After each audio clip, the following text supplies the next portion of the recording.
Fala pessoal, bem-vindos a essa nossa Masterclass biológica sobre um tema que honestamente é fascinante, mas quase sempre deixado de lado.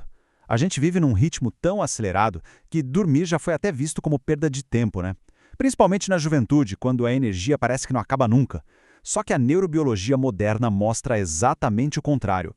Hoje, a gente vai entender a fundo o que realmente rola no cérebro quando as luzes se apagam e por que o sono é, de longe, o mecanismo biológico mais crítico para nossa aprendizagem, regulação emocional e saúde como um todo. Olha só esse dado para a gente começar entendendo o tamanho da encrenca. 50%.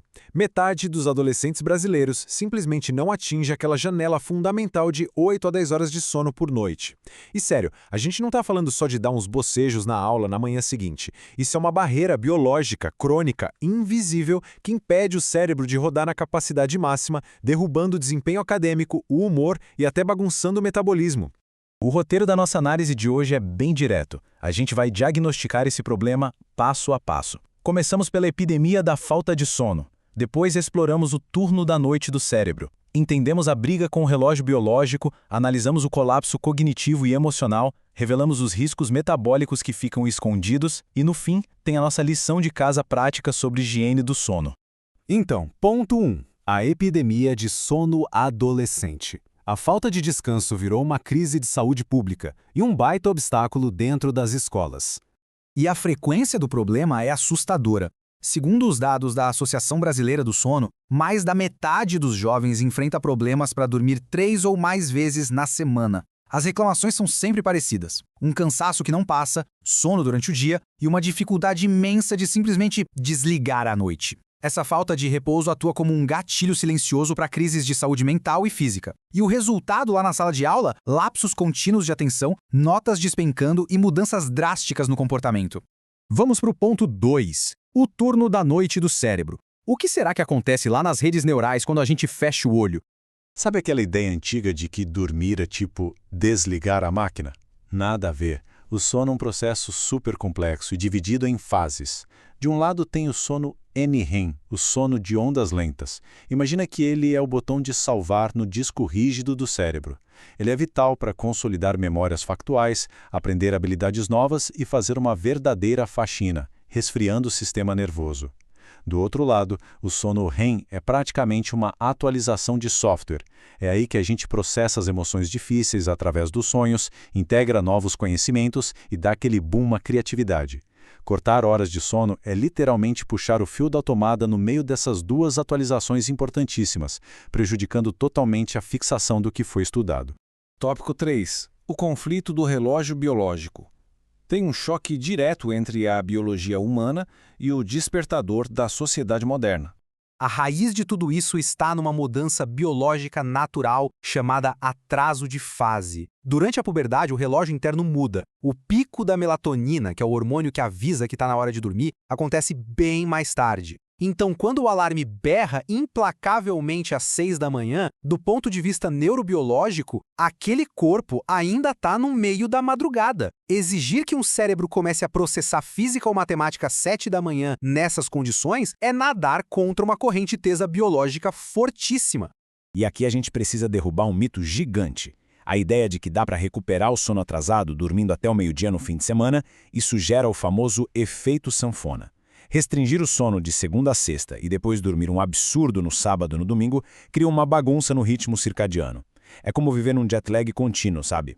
E, cognitivamente falando, a ciência já provou que dormir a mais no fim de semana não recupera os danos no aprendizado e na memória que já foram acumulados nos dias anteriores. O estrago já está feito.